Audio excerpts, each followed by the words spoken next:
types of necrosis. And first up, I've already mentioned, is coagulant necrosis. So in coagulant necrosis, we see this target organs like the heart, which we already mentioned. We see target organs like the kidneys, adrenal glands. And the reason for that is because of the architectural arrangement of the tissue. So, for example, if you look at the way the vascular architecture is in these organs, like spleen, heart, kidneys, you have a vessel come in and then it kind of does this branching pattern. And if you lose blood flow in one region, like here, then all of this downstream is affected, and the pattern that perfuses looks kind of like this wedge. And so you don't get blood flow in this entire triangular wedge piece. And so we typically see with coagulant necrosis that has a wedge-like appearance. And you can kind of appreciate that in that picture. There's an older infarct right next to a younger infarct. So if you look at the older infarct on the right, it's more white and scarred out. It's in that wedge architecture. And the one just to the left of it is also in this wedge shape, but it's a little bit younger, and those cells haven't completely died to the same extent. So this is a picture of the spleen up here. So coagulant necrosis, when this tissue dies, it causes proteins to denature as they lose their blood flow. And it's secondary to what we call acute ischemia. Secondary means it comes after. So acute ischemia comes first, and then coagulant necrosis follows.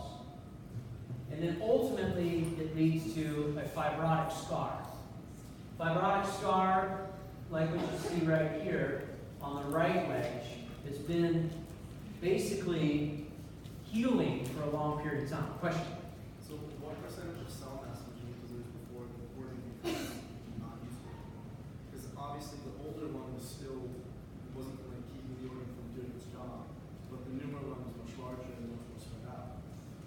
So the question is, what percent of the organ mass do you have to lose in order for you to lose function? It's a really good question, and the answer is it depends. It depends on the organ. So you probably anecdotally had, or in your own family, you've had a grandparent or maybe a parent or a loved one or a family member that had a heart attack and they survived. Okay, so bless you. The area of coagulant necrosis in that patient wasn't large enough to lose complete function of the heart. So in the heart, it's probably a smaller percentage that's necessary in order to lose the function of the organ. In the spleen, there's a lot of redundancy. It's very critical. It's a very critical organ for processing of blood cells, but you don't necessarily need to have 90% functionality in order to get by. And the liver's the same way. The liver's a large organ, and you can actually stay alive with half of your liver. The kidneys, right? You can lose one, and you can actually live off of the other one. So it just kind of depends. It's kind of a hard question to answer, but it's a good question. It just doesn't have a simple answer. What did you say this was secondary to? Acute ischemia. Acute ischemia comes first, so you lose blood flow, okay, and the tissue becomes ischemic. That's what ischemia is referring to. How do you spell it? Ischemia. Ischemia. I was the world's worst spelling bee non-champion. Right? Like all of the spelling bee dropouts went over there. We had our own little spelling bee, and I would lose that. All right, so here's another picture of coagulant necrosis. This is also on the DVD. Again, if you are interested in histology, you'll find more on the DVD. This is an infarcted kidney. And you're like, okay, what am I looking at? Well, these are actually the glomeruli. Well, it's nice if you would see that in comparison to what normal glomeruli look like. You see this normal glomeruli? And look at the white space around it, which is called Bowman's capsule, or Bowman's space, Bowman's space. Now, if I put them side by side, it's even easier. So if you see, here is a glomerulus, and look at these defunct or derelict glomeruli, right? And you can see the exaggerated Bowman's space around them. These are non-working. So infarct the kidney, and this is normal. Now, we're zoomed in, right? So if you back up to the spleen, we're zoomed, this is gross pathology. Now we're at microscopic pathology. So you're seeing gross changes and you're seeing microscopic changes. And you would see the same type of things if we zoomed in on the splenic tissue or we zoomed in on the heart. Okay, coagulative necrosis. The next type of necrosis is called liquefactive. Liquefactive necrosis. This primarily targets organs like neurons and glial cells of the brain. And the reason for that is because they're high in hydrolytic enzymes and lipid. And they have very little connective tissue in comparison to organs like the spleen or the heart or the kidneys that we would see in coagulative necrosis. So these different types of necrosis usually target different organs. It's all necrosis. It just appears and manifests itself in different ways in these different organs. So liquefactive necrosis, when you lose that tissue, you release a lot of these enzymes and it starts to digest away the tissue. So this is a slice through the brain. And this is actually, these are the two lateral ventricles. This is the third ventricle right here. There's a slight midline shift to the right. You can kind of appreciate how this midline should go right down the center. It's kind of pushing to the right a little bit. The reason for that is because of the swelling over here on the left side of the brain. This is liquefactive necrosis that's taking place.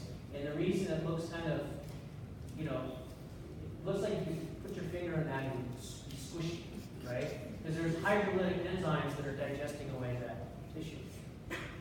Liquefactive necrosis. So the characteristics are not wedge-shaped. The characteristics are they're irregular. They might have maybe round or irregular borders instead of sharp wedges. There's many phagocytic cells that are present because they're trying to digest away the particles. These would be microglial cells that are the phagocytic type of cells in the central nervous system. And they repair in a very slow way. So if a patient has a stroke, the scar that forms in the brain, if they survive, is a very slow forming scar known as a gliosis. And that's a contrast to the scar that would form in the heart, which would be a coagulative necrosis that would occur very quickly. Okay, they also happen to occur when you get a pyogenic bacterial infection. And if that's the case, then you're going to get the formation of pus, and they're going to seep. So liquefactive necrosis targeting neurons and glial cells.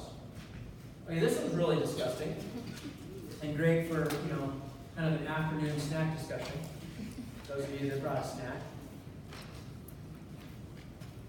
This is caseous necrosis. Caseous necrosis has an appearance kind of like cheesy appearance, like a soft cheese. Okay? It's a combination of, it's good on crackers with a little bit of wine. It's a combo between coagulative and liquefactive. Okay, so it's going to have that soft appearance. It doesn't have a wedge shape. It can have irregular or round borders. I'm going to walk you through these pictures in a second, but it's often found in tuberculosis patients, and it has a soft, granular, kind of cheesy appearance to it. No definitive border outlines like you see in coagulative, but there's not as much liquefaction that takes place in the liquefactive necrosis. The top image is a TB lung with a large area of caseous necrosis. Can you kind of appreciate this region of necrotic tissue? And then if you move to the bottom picture, this is a lymph node right here. This also has caseous necrosis in it.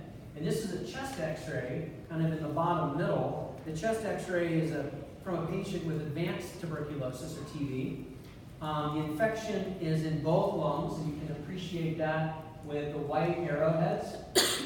And then the void space that's occupied by this caseous necrosis is outlined by these black lines. Do you see this sort of black little spheroid right here? It almost looks like the polar opposite of this white spheroid. It's this black little spheroid right here in the patient's right upper lung. So this is a tuberculosis patient that you would find. So tuberculosis, what is it? Do you guys know? Inhalation of a bacterium. Okay, it's a bacterial strain that's a Mycobacterium tuberculosis, and it usually targets the lungs. And patients will have a cough or a sneeze. It's airborne, transmitted, which is a problem. The prognosis is good if you're near treatment in Western society, but it is fatal in patients that aren't. It kills more than 50% of those infected. And the reason it's so high is because it's very commonly contracted outside of the U.S. Okay? So an interesting side note is Doc Holliday actually died of TB, okay, in case you're curious. He's an old friend of mine. I'm that old. Okay, so the next category is called fat necrosis. This is a really interesting one. Okay, fat necrosis occurs through a process known as saponification. So in fat necrosis, now remember, age is a pathology, right? So as we age, our fat deposits get older, especially the ones that aren't utilized. And so our fat deposits, as we get older, will age. And as they age and wear down, they release lipases. They release enzymes.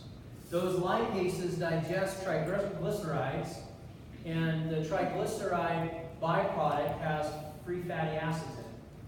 Those free fatty acids combine with calcium and magnesium and sodium that are in the extracellular matrix, and that actually leads to what? You get fat, sodium, magnesium, and calcium. What have you just made? Huh? Soap. That's the process of saponification. So you take fat, free fatty acids. Usually we use like animal fat or like whale blubber. Okay, and then you add in magnesium, calcium, and sodium, and you output sort of a hard stone that's soap. And so this is a slice of fat tissue through the pancreas of a patient, and all of these little white nodules are stone-like, and they're basically pieces of soap, biological soap. Now, interesting to note, as women age, the breast tissue saponifies over time, and some patients, this is the most commonly misdiagnosed case of breast cancer, is saponified fat in the breast tissue. Okay, and on palpation or self-exam, there might be what appears to be a lump that wasn't there before, and then they go get imaging, and it shows up as a lesion, and then they do biopsy and confirm that it's negative. Okay, but you can imagine the stress level along the way until they get the biopsy back. Okay, so just understanding that if breast cancer doesn't run in the family, maybe it's wise to get the biopsy, but try not to stress out with the loved one until you have that data, because it may not be what you think it is.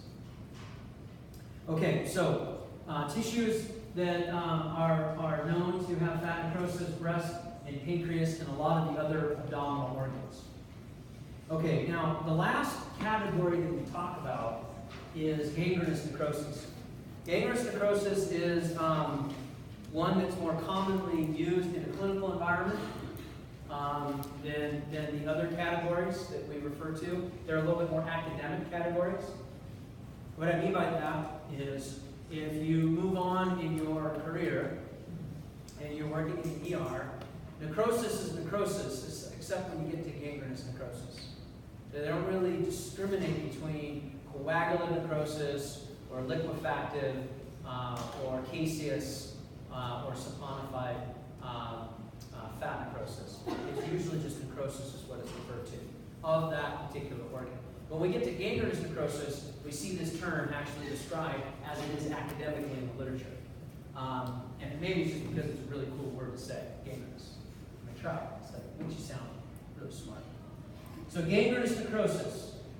So it's a little bit more of a clinical term. We've got two different types or versions of gangrenous necrosis. We have a dry and we have a wet. The dry gangrenous necrosis is usually more similar to coagulative necrosis. The tissue shrinks. There's scar. It usually turns black or brown. And then wet gangrene usually happens when you have neutrophils invading the tissue and you have that response because you have some sort of bacteria. So wet gangrene usually affects internal organs like the gut. So if the gut's going to go gangrenous, it's going to be more of a wet gangrene. You'll get it swollen, it'll become purulent, or it'll have pus. There'll be an odor, it'll go black, okay? Whereas in dry gangrene, like you see on the toes, you're usually not going to see the pus. The last one type of gangrene is called gas gangrene. So gas gangrene is one that shows up when you have an anaerobic type of bacteria. And so that anaerobic type of bacteria, like a Clostridium infection, is going to release toxins and hydraulic enzymes, and then it forms basically gas bubbles in the tissue as a result of it. So 3 different types of gangrene for us to talk about. Now, if we look at some histology examples, so this is gross pathology, and let's look at skin gangrene, like from that toe, for example. Okay, and this is normal plantar skin, so you would see plantar skin primarily on the palms of the hands and the soles of the feet. So you would see it in the toes as well. So this is normal plantar skin, and it's otherwise known as thick skin. Okay, so thick versus thin skin. The reason you know it's thick skin is because you can see this very nice characteristic stratum lucidum layer, which is sort of this clear purple layer that lacks any of the nuclei, right? That stratum lucidum layer. And if we zoom into the dermis, this is the epidermis, right? So this is the bottom of the foot, and that's why it's face down. And then we zoom in on this dermal layer. This is the hypodermis over here. This is the dermis, this is the epidermis. When we zoom in, we see something that looks very, very different than what we see here. We see all of this inflammatory infiltrate. And the reason you know they're inflammatory cells is because of all of the purple, which almost look black, because there's so many of them. They're dark, dark purple cells that are stained here in this hematoxin and eosin histology prep. And you can see maybe the occasional purple dot, but it's mostly pink. Okay, so this is an example of what you would see in a biopsy if you were really blind. You're like, you know, I don't really know. I'm not sure. We should biopsy that. Okay? And then you're going to get something back like this. Okay? Actually, you probably wouldn't act, this would probably just break off. This is probably what your biopsy up here, or maybe up here, or maybe on this toe. That toe is probably what this is. Okay? So the question is, in this patient, are they losing just those two, or are they losing, they're probably losing, well, this one looks bad too. So they're probably losing, maybe the pinky is the only one they keep here. But you want to know how much of the foot are you going to have to take. Okay? Is it frostbite? Yeah, that would be from frostbite. I don't know what it was like a front. Okay, questions over the different categories of necrosis. Because in an academic world, just one type of necrosis is not nearly as cool as having like 5. Okay? Are we going over the fibrosis necrosis or no? No, we're not going to talk about that one. Yeah. Did you have that one? Where did you have that one? It was on just in the reading. Oh, in the reading. Okay. All right. Okay? So that's a great question. He asked about fibrosis necrosis. I just want you to know these. So what my strategy is, I want you to prep ahead of time for class so that a lot of this new language isn't completely foreign to you. And then you're gonna actually gain more information, and I'm gonna hone and dial it in lecture, and we're gonna reinforce that on the post-quiz. And I will only test you on what we cover in lecture. If you read something in the textbook that's interesting, but I don't cover it in lecture, I will not ask you a question on it. Okay? I don't mean to. If I do, we've got the recordings that we can go back to verify, and then that's that challenging the question strategy. Okay? All right. In the last little segment of today, we're going to talk about the specifics associated with cellular injury. Okay? The specifics associated with cellular injury. So this is where we kind of move away from the clinical aspect and we start talking about the basic or the mechanistic side of today's lecture. Some of you think I saved the best for last. Others say, well, I guess we have to cover it. We might as well. Okay? So, the mechanisms of injury, if you got an injurious stimulus up top, you can walk down this tree and kind of appreciate how different categories of damage are going to manifest themselves. So we got 4 broad categories. Number 1 is if you have an injury and you cause a reduction in ATP production, this is going to cause one set of downstream events. Second one would be membrane damage, causes a number of downstream events. Third, cytoskeletal damage, again, downstream events. DNA damage, again, downstream events. So let's just look at each one of these. So if you take a look at the membrane damage component, you damage the membrane, you lose cellular components. You also break lysosomes and release digestive enzymes to start chewing things up. Thirdly, you actually destroy the mitochondria. And if you destroy the mitochondria, then you no longer have the ability to make ATP. So they're all kind of intertwined, and they all kind of begin at the level of what the injury is targeting. Now, there are certain things that actually don't damage the membrane, or they don't damage the cytoskeleton, because that ultimately damages the membrane. And the membrane ultimately leads to a reduction in ATP. So they don't physically damage the membrane, but they penetrate the membrane, undamage the membrane, not damaging the membrane, but they make it inside the cell. They actually could damage the DNA. You're like, okay, what's an example? Well, radiation. You hit a cell with radiation, you may not cause any problems to the membrane, but you will affect the nucleus. In fact, you could nick the DNA. Radiation in the format of UV sunlight. Okay? Radiation in the format of going outdoors and living in the Southwest and not being mindful of how much UV radiation you're getting. Radiation could be at the level of being a nuclear technician, okay, working in a hospital, not wearing your lead, okay, not paying attention to where you are, running the x-ray machine, being an x-ray tech. Radiation, flying on airplanes is very low radiation, okay, but if you fly a lot, you're more worried about it. There's this big buzz about cell phones and the amount of radiation that you get from cell phones. To be quite honest, I don't think we know. You know, cell phones are relatively new. You're like, I'm pretty sure I was born with one. Like, I know, your generation was, okay? But I didn't have my first cell phone until grad school. I went through all of college without a cell phone, okay? But I had a really cool drug dealer that gave me a pager. Because before cell phones, we all wrote pagers. Like, oh, just a second. Now I gotta go find a payphone. It was like the stupidest thing, right? But we did it. So these are examples of mechanisms of injury. Okay, now, when the injury happens, what happens to the cell? Well, there's 2 things on this slide that could take place. Number 1 is you could actually have what we call as autophagy. Auto means self, and that's where the cell itself takes care of digesting its own parts that's breaking down. And that's kind of the left side of this slide. So you can kind of see how this mitochondria gets put into this autophagic vacuole it's digested, and then it's exocytosed, and it's ridden from the cell. Autophagy.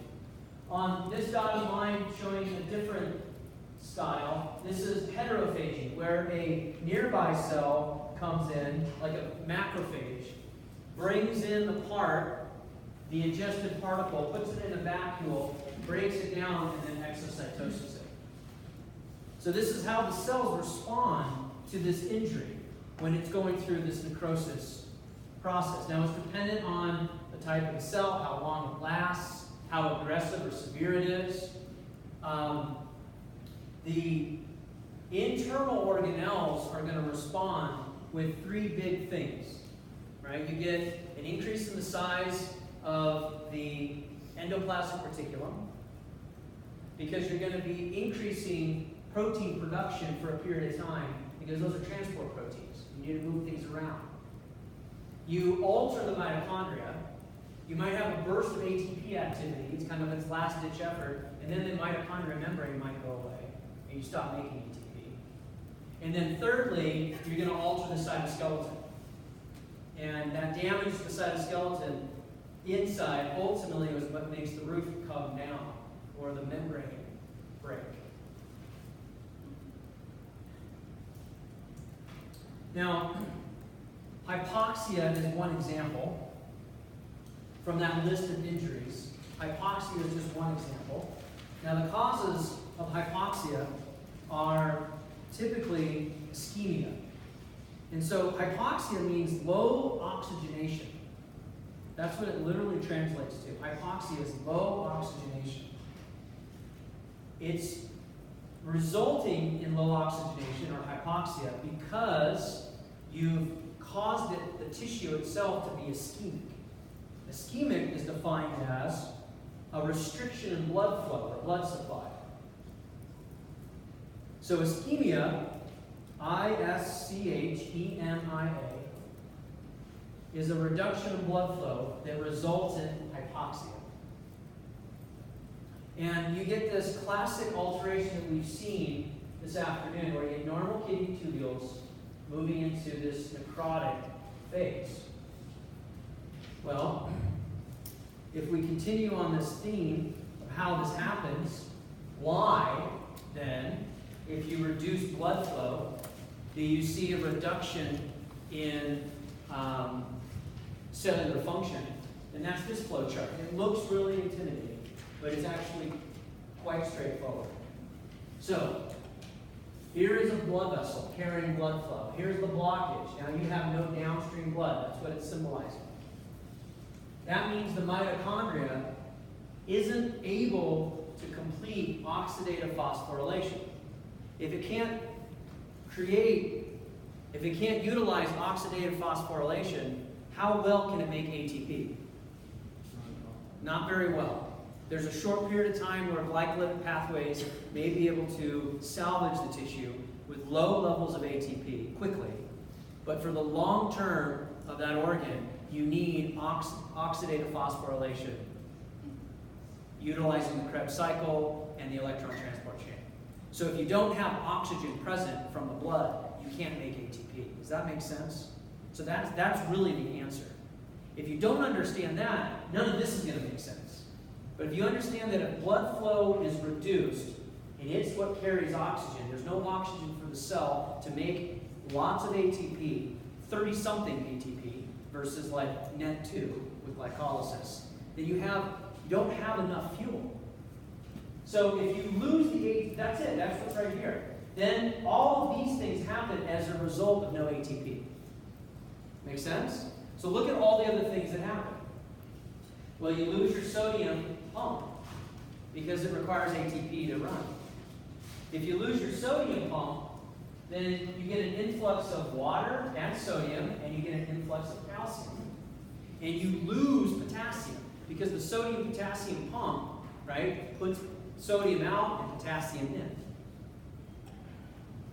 Well, if you get all of that happening, then you get swelling of the cell, and that's what causes that turgor pressure. Remember how we talked about how the cell swells when all the fluid goes in? Well, if you're not cranking out sodium, and you build up sodium inside the cell. Water follows sodium and rushes into the cell. Right? All right, look at over here. You increase glycolysis to try to save the cell, but that's temporary. It can only last so long as there's glucose stores in the cell. But once you burn through the glucose or the glycogen, then you're done. Well, now you decrease your glycogen storages. You increase lactic acid because that's a byproduct of glycolysis. That lowers your pH, meaning it makes it acidic. And that causes clumping of your chromat. Low pH will clump chromat. In fact, if you ever do a microbiology lab or a laboratory where you're harvesting your own DNA, right? You get it out of snot. Okay, you hop a loogie in a petri dish and harvest it's really cool. You can clump your DNA by lowering the pH of that solution. You can actually see DNA kind of clump up. Okay, lastly, if you lower ATP, you start detaching the ribosomes, and that lowers your ability to synthesize proteins. So it all goes back to blood flow. Decreased mitochondrial activity lowers ATP levels. That's what goes in the blank. You get your ion pump failure. You lose glycogen because you're trying to find an alternative source of energy, and then you lose your ability to synthesize new proteins. So look at this slide. I would study this slide for the exam. This is an important one to understand mechanistically what's happening. Now, if we take a peek at calcium levels, we see that calcium levels inside a cell can be high as a result of this. Why is intracellular calcium levels being high a bad thing? So let's take a look at this slide.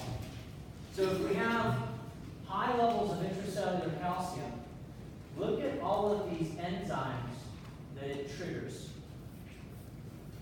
All of these enzymes, ATPase, phospholipase, protease, endonuclease, anything that ends in an ACE is an enzyme, right? A type of protein. It means it's going to chew something up. It's going to break something down. Well, ATPase breaks down ATP. Phospholipase breaks down the phospholipid bilayer. Proteases break down the cytoskeletal membranes. And the endonuclease comes in and breaks down your chromatin. All of this, again, back to reduction of blood flow. Inflammation. Inflammation. Reactive oxygen species formation. We're going to see this theme throughout the semester. So, this is inside the mitochondria. And inflammation, chemicals, radiation, all of these things can cause the movement of this Fenton reaction from the superoxide to a free radical, a reactive oxygen species, otherwise known as a free radical. And then this free radical wants to move around in tissue and actually react to things. So for example, this reactive oxygen species, this is inside the mitochondria of a macrophage, for example, which is an inflammatory cell. So the macrophage's mitochondria manufactures these free radicals. And if they bind with a fatty acid, they oxidate it. If they bind to a protein, they oxidate it. If they bind to a DNA, they oxidate it. And anytime oxidation takes place, you get some disruption of that structure happening. So in case of DNA, you oxidize it, you get mutations and breaks. In the case of proteins, you oxidize it, you lose enzymatic function. In the case of fatty acids, you oxidize it, you disrupt the plasma membrane. Now, if this is a macrophage that's targeting an invading cell, that's a good thing, right? Because it's going to use this as a weapon. But if it's a macrophage that's in your tissue, and there's no foreign object there, and it's chronically making these bad free radicals, it's going to cause extra damage to neighboring tissue. So why do macrophages make these free radicals? Because they're a defense mechanism. But when a disease goes chronically, they can get out of control. So we have mechanisms to remove them in the body, which are antioxidants. We have SOD in the mitochondria. We have glutathione peroxidase, and we have catalase. All of these neutralize these free radicals. Okay? Does that make sense? So we've got mechanisms that cause problems. The last one I'm going to leave you with, and we'll stop with this slide, is acetaminophen poisoning. I had a sick child, and so my wife and I had to take shifts today, but we have to be careful about Tylenol levels, acetaminophen. This is the #1 overdose that takes place in children, because well-meaning parents give them too much. The biggest problem is that Tylenol, or acetaminophen, which is the active drug, is also found in a lot of cold medicines. So if you give your kids Tylenol and then you give them like kids cold medicine, you don't read the label, you might give them too much acetaminophen, and it can cause liver failure. So this is healthy liver on the upper left and necrotic liver on the lower right from a patient biopsy that had acetaminophen poisoning. So what happens? Well, the detoxification takes place in 3 ways: by sulfate, glucuronide, and then cytochrome P450 oxidase. 90% of the active acetaminophen is detoxified by the first 2 lists, sulfate and glucuronide.